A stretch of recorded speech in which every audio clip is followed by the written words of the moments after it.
അസ്സലാമു അലൈക്കും വറഹ്മത്തുള്ളാഹി വബറകാതുഹു. സുന്നി വിദ്യാഭ്യാസ ബോർഡ് ഇംഗ്ലീഷ് മീഡിയം സ്കൂളുകളിൽ 1-ാം ക്ലാസ് മുതൽ 7-ാം ക്ലാസ് വരെ ഈ വർഷം മുതൽ പുതിയ പുസ്തകങ്ങളാണ് തയ്യാറാക്കിയിട്ടുള്ളത്.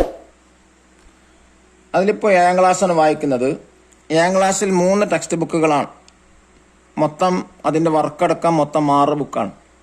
മസായിലുൽ ഫിഖ് അതിൻ്റെ തദ്രീബാത്ത് ദഫ്തർ ത്വാലിബ് എന്ന പേരിൽ പറയപ്പെടുന്നു. 2-ാമത്തെ ഉലൂമുദ്ദീൻ, 3-ാമത് അഹ്കാമുത്ത് തജ്വീദ്.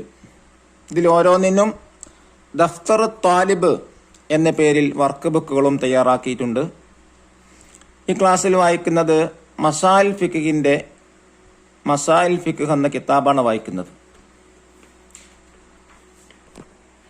കുട്ടികൾക്ക് വളരെ ഉപകാരപ്പെടുന്ന രീതിയിലാണ് ഈ പുസ്തകങ്ങളൊക്കെ സുന്നി വിദ്യാഭ്യാസ ബോർഡ് തയ്യാറാക്കിയിട്ടുള്ളത്.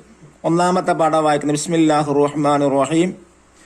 അൽഹംദുലില്ലാഹില്ലദി അൻഅമ അലൈനാ വഹദാനാ ലിൽ ഇസ്ലാം വസ്സലാത്തു വസ്സലാമു അലാ സയ്യിദിനാ മുഹമ്മദിനില്ലദി അർഷദനാ ഇലാ സുബിലിസ്സലാം വഅലാ ആലിഹി വസഹ്ബിഹി വത്താബിഈന ലഹും ബിഇഹ്സാനിൻ ഇലാ ആഖിരിൽ അയ്യാം അമ്മാ ബഅദു. അദ്ദർസുൽ അവ്വൽ. 1-ാമത്തെ പാഠം എന്താണ്?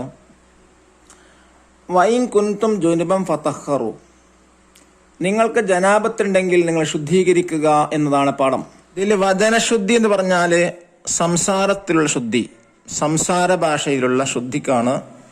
അതിൻ്റെ കൃത്യമായ ശരിയായ രീതിയിൽ സംസാരിക്കുന്നതിനാണ് വചനശുദ്ധി എന്ന് പറയാം. മറ്റൊന്ന് കർമ്മശുദ്ധി എന്ന് പറഞ്ഞാൽ നമ്മുടെ പ്രവർത്തനത്തിലൂടെയുള്ള ശുദ്ധി, നല്ല രീതിയിലുള്ള പ്രവർത്തനം കാഴ്ചവെക്കുക, നല്ല രീതിയിലുള്ള പെരുമാറ്റം, ഇതിനാണ് കർമ്മശുദ്ധി എന്ന് പറയുന്നത്. പിന്നെ പരിസരശുദ്ധി, നമ്മുടെ ചുറ്റുമുള്ള ശുദ്ധി, ചുറ്റുസ്ഥലങ്ങളിലുള്ള വീട്, മുറ്റം, അങ്ങനെ തുടങ്ങിയുള്ള ശുദ്ധിക്കാണ് പരിസരശുദ്ധി എന്ന് പറയാം. ഹൃദയശുദ്ധി, വചനശുദ്ധി, കർമ്മശുദ്ധി, പരിസരശുദ്ധി, സാമ്പത്തിക ശുദ്ധി, ശരീരശുദ്ധി എന്നിങ്ങനെ ശുദ്ധികൾ പലതരമുണ്ട്. ഈ പാഠത്തിലൂടെ പഠിപ്പിക്കുന്നത് ശരീരശുദ്ധിയാണ്. അതാണ് ഈ ആയത്തിലൂടെ ഉദ്ദേശിക്കുന്നത്. ആദ്യമായി ചെറിയൊരു കഥ പറയാം. നബി സല്ലല്ലാഹു അലൈഹി വസല്ലമ ഒരു യാത്ര കഴിഞ്ഞു വരികയായിരുന്നു. മദീനയിലെത്താറായപ്പോൾ അവിടുന്ന് പറഞ്ഞു, നിങ്ങളുടെ സഹോദരങ്ങളുടെ അടുത്തേക്കാണ് നിങ്ങൾ പോകുന്നത് എന്ന്. അതിനാൽ വാഹനങ്ങൾ ശരിപ്പെടുത്തുക, വസ്ത്രങ്ങൾ നന്നാക്കുക, ജനങ്ങൾക്കിടയിൽ നല്ല ശ്രദ്ധ പിടിച്ചു പറ്റുക.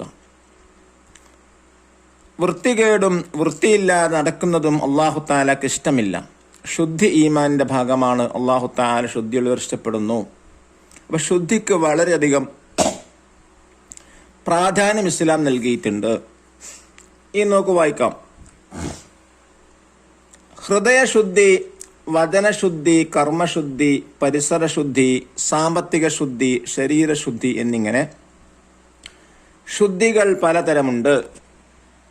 ശരീരത്തെയും വസ്ത്രത്തെയും നജസും മാലിന്യവുമാക്കാതെ സൂക്ഷിക്കൽ, മിസ്വാക്ക് ചെയ്യൽ ബ്രഷ് ചെയ്യാം, കുളി, ഇസ്തിഞ്ച എന്ന് പറഞ്ഞാൽ എന്താണ്? മനോഹരം ചെയ്യുക അഥവാ ശൗചം ചെയ്യാം തുടങ്ങിയവ ശരീരശുദ്ധിയുടെ ഭാഗമാണ്. നബി സല്ലല്ലാഹു അലൈഹി വസല്ലമ പറഞ്ഞു, മിസ്വാക്ക് ചെയ്യൽ വായുടെ ശുദ്ധീകരണവും റബ്ബിന്റെ തൃപ്തി നേടിത്തരുന്ന കാര്യവുമാണ്. മിസ്വാക്ക് ചെയ്ത് 2 റക്അത്ത് നിസ്കരിക്കുന്നത് മിസ്വാക്ക് ചെയ്യാതെ 70 റക്അത്ത് നിസ്കരിക്കുന്നതിനേക്കാൾ ശ്രേഷ്ഠമാണ്. നിസ്കാരം, തവാഫ്, ദിക്ർ, ഖുർആൻ പാരായണം, ഇൽമ് പഠിക്കൽ തുടങ്ങിയ കാര്യങ്ങൾക്ക് മിസ്വാക്ക് ചെയ്യൽ സുന്നത്താണ്. അതുപോലെ ഉറങ്ങാൻ പോകുമ്പോഴും ഉണർന്നയുടനെയും ഭക്ഷണം കഴിച്ചതിന് ശേഷവും മരണാസന്ന സമയത്തും വായിലെ ദുർഗന്ധം നീക്കാനും മിസ്വാക്ക് ചെയ്യൽ പ്രത്യേകം സുന്നത്താണ്. അറാഖിന്റെ കമ്പാണ് മിസ്വാക്ക് ചെയ്യാൻ ഏറ്റവും ഉത്തമം. അറാഖ് എന്ന് പറഞ്ഞാൽ ഗൾഫ് നാടുകളൊക്കെ കിട്ടുന്ന ഒരു സസ്യമാണ് അറാഖ്. അതിന്റെ കമ്പ് കൊണ്ട് മിസ്വാക്ക് ചെയ്യൽ വളരെ പുണ്യമുള്ളതാണ്. സ്വന്തം വിരൽ കൊണ്ട് മിസ്വാക്ക് ചെയ്താൽ സുന്നത്ത് ലഭിക്കില്ല. ആദ്യം വലതു ഭാഗത്തെ മുകളിലെയും താഴെയുമുള്ള പല്ലുകൾ ഉള്ളും പുറവും മിസ്വാക്ക് ചെയ്യണം. അപ്രകാരം ഇടതുഭാഗവും ചെയ്യണം.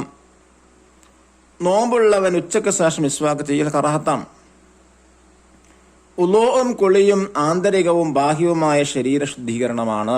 ഉളൂ ആന്തരികവും കുളി ബാഹ്യവുമായ ശുദ്ധീകരണമാണ്. ഉളൂ ഇല്ലാത്ത അവസ്ഥക്ക് ഹദസുൻ അസ്ഗർ എന്ന് പറയുന്നു, അഥവാ ചെറിയ അശുദ്ധി എന്നാണ് പറയാ. ഉളൂ ചെയ്യുന്നവന്റെ പാപങ്ങൾ വെള്ളത്തോടൊപ്പം പുറത്തു പോകുമെന്ന് നബി സല്ലല്ലാഹു അലൈഹി വസല്ലം തങ്ങൾ അരുളിയിട്ടുണ്ട്. നിസ്കാരം, തവാഫ്, സുജൂദ്, ജുമയുടെ ഖുതുബ, മുസ്ഹഫ് തൊടുക, എടുക്കുക തുടങ്ങിയ കാര്യങ്ങൾക്ക് വേണ്ടി ഉളൂ ചെയ്യൽ നിർബന്ധമാണ്. ഖുർആൻ പാരായണം ചെയ്യുക, അറിവ് പഠിക്കുക, മസ്ജിദുകൾ പ്രവേശിക്കുക, ഖബർ സിയാറത്ത് ചെയ്യുക, അദാൻ, ഇഖാമ തുടങ്ങിയ നിർവഹിക്കുക, ഉറങ്ങുക തുടങ്ങിയ കാര്യങ്ങൾ ചെയ്യാൻ വേണ്ടി ഉളൂ ചെയ്യൽ സുന്നത്താണ്. ജനാബത്ത്, ഹൈല്, നിഫാസ്, പ്രസവം തുടങ്ങിയ കാര്യങ്ങൾ അവസാനിച്ചാൽ കുളിക്കൽ നിർബന്ധമാണ്. മേൽപ്പറഞ്ഞ കാര്യങ്ങളുള്ള അവസ്ഥയെ ഹദസുൻ അക്ബർ എന്ന് പറയുന്നു, അഥവാ വലിയ ശുദ്ധി എന്ന് പറയുന്നു. ഹദസുൻ അക്ബർ ഉള്ള സമയത്ത് നിസ്കാരം, തവാഫ്, സുജൂദ്, മുസ്ഹഫ് തൊടുക, എടുക്കുക, ഖുർആൻ ഓതുക, മസ്ജിദിൽ താമസിക്കുക തുടങ്ങിയ കാര്യങ്ങൾ ഹറാമാണ്.